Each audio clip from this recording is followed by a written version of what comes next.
अब इनको election commission ने भी अपने साथ जोड़ लिया है कि भाई वोट चोरी का जो नैरेटिव चल रहा है तो उसको यही दोनों बस्ट कर सकते हैं। राहुल गांधी तो निकले हुए अपना, तो जरा आपका स्वागत है और बताइए हमें क्या कर रहे हैं भाई आप, ये इलेक्शंस में हमारा विश्वास वापस जागे देश में का, इसके लिए आप दोनों कैसे को आप ही जगा सकते हैं विश्वास? नहीं, उसके लिए हमें कांग्रेस को जिताना होगा, उसी से आएगा विश्वास। हाँ, जैसे ही कांग्रेस वापस आ जाएगी विश्वास भी आ जाएगा।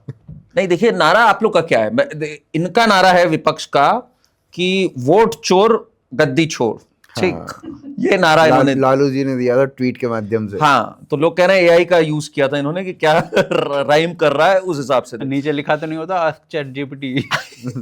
उसके बाद मैंने ना अभी 2-4 दिन पहले जब चैनल पे थे तो मैंने कहा देखो ये है चोर मचाए शोर, उसको बीजेपी ने बड़ा अच्छा पिक किया फिर कि चारा चोर भी शोर मचा रहा है, नेशनल हेराल्ड का भी चोर मचा रहा है। अब आपका नारा क्या है इस पे? आप लोगों ने कुछ क्रिएटिव नारा सोचा? मेरे दिमाग में है एक नारा आप लोग के लिए। यार मेरे को एक तो नारे से ये बात याद आई कि जो अभी इसने जब ये जो यात्रा का ऐलान किया था ट्वीट के माध्यम से राहुल गांधी ने, हाँ, तो उसमें लास्ट में लिखा हुआ था अब की बार मोदी को हटाओ यार, कुछ ऐसे करके लिखा हुआ था। अच्छा, तो मैंने कहा यार तुम्हें मिला भी तो यही मिला, तुमने गलती से अपनी रैली में ये बोल दिया लोगों के सामने अब की बार, और लोगों ने सामने से बोल दिया मोदी सरकार, तो क्या रह जाएगा तुम्हारा?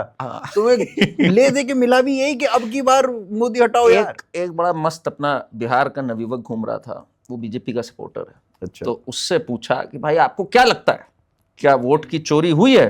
तेज प्रताप तो नहीं था? नहीं, तेज प्रताप बीजेपी का ही था। हाँ, वो हालांकि काम वैसे ही कर रहा है। तो वो इतना, मतलब ऐसे ऐसे लोग होते हैं कमाल के अपने देश के। उसने कहा साहब प्यार किया कोई चोरी नहीं, छुप छुप आए भरना क्या। वो उससे पूछ रहा है वोट चोरी, तो वो कह रहा है प्यार किया कोई चोरी नहीं की। कहता मोदी जी ने प्यार किया जनता के साथ, भाई कोई चोरी थोड़ी करी है।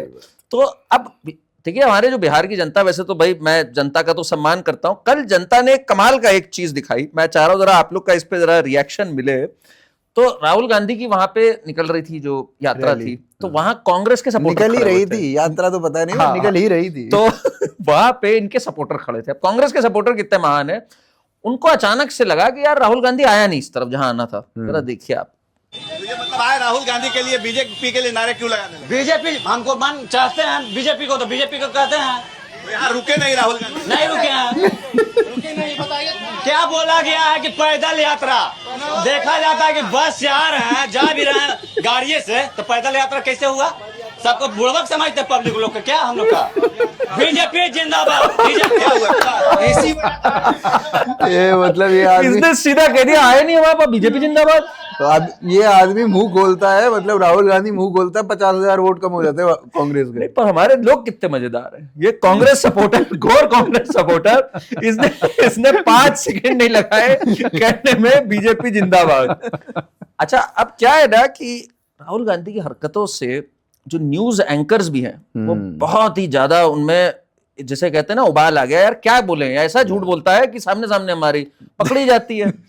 तो इसमें एक न्यूज एंकर हैं जो जिनका दिल वैसे धड़कता उन्हीं के लिए है, पर जरा देखिए आप, इन न्यूज एंकर को जरा गुस्सा आ गई कि यार क्यों नहीं दे रहे हो हलफनामे पे, क्यों नहीं दे रहे हो, कुछ बोल क्यों नहीं रहे हो।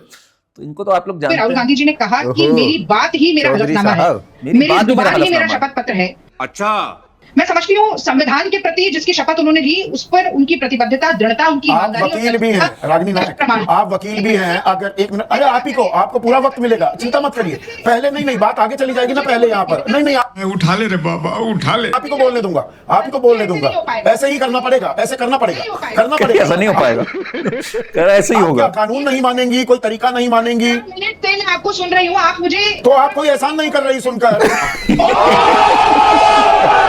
आप अगर एक बात कह रही है, मुझे बुलाकर मुझे नहीं, मैंने कतई एहसान नहीं किया है। तो मैं अगर एक इंटरजेक्शन कर रहा हूं तो आप, क्योंकि जो पॉइंट है भाई एक तकनीकी बाध्यता है। 20-3 भी आपको मैं 10 मिनट बोलने दूंगा।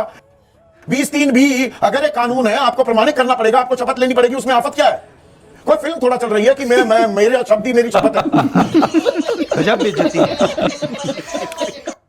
मतलब कि अब जो इनके वाले जो पत्रकार भी है ना, वो भी कह रहे हैं यार ये क्या फंसा दिया, कहां पर मुंह दिखाने लायक नहीं छोड़ा है। इसके बाद भाई ये तो चलो इनके साइड के थे। अब जो कुछ जो राष्ट्रभक्त, देशभक्त पत्रकार हैं, उनमें तो गुस्सा एक नेक्स्ट लेवल पे था। तो मैं कल रात को अशोक श्रीवास्तव जी के शो पे था, बहुत तो अशोक श्रीवास्तव जी तो भाई अब थोड़े आपको पता है पैशनेट व्यक्ति है। लेकिन मैं ये बोल रहा हूँ कि अभी आज आपने डिबेट में बम, एटम बम, अब लगता है डिबेट के लास्ट परमाणु बम, अब पता नहीं कौन कौन सा बम आप निर्धारित कर देंगे। बड़ी आपके फादर आए हैं। आपने कहा कि आप जो प्रोग्राम के एंड तक आते आते परमाणु बम, ये सर एटम बम शब्द तो मेरा दिया हुआ नहीं है सर, ये तो आप अपने नेताजी से पूछिए सर। एटम बम तो राहुल गांधी फोड़ रहे थे चुनाव आयोग पर, आप बम उनके ही पिछवाड़े में फूट गए तो मैं क्या कर सकता हूं? यार कुछ बचा नहीं है, इसके बाद कुछ नहीं बचता। Ashok Srivastava ji peak alpha content के लिए बहुत बहुत धन्यवाद। अरे तो 10 बजे जब से अशोक जी आए ना, तो बार बार वो कह रहे थे कि वक्त बदला है, हमारा तरीका नहीं बदला है। उनका तरीका बदल गया है, उनका तरीका और अग्रेसिव हो गया है।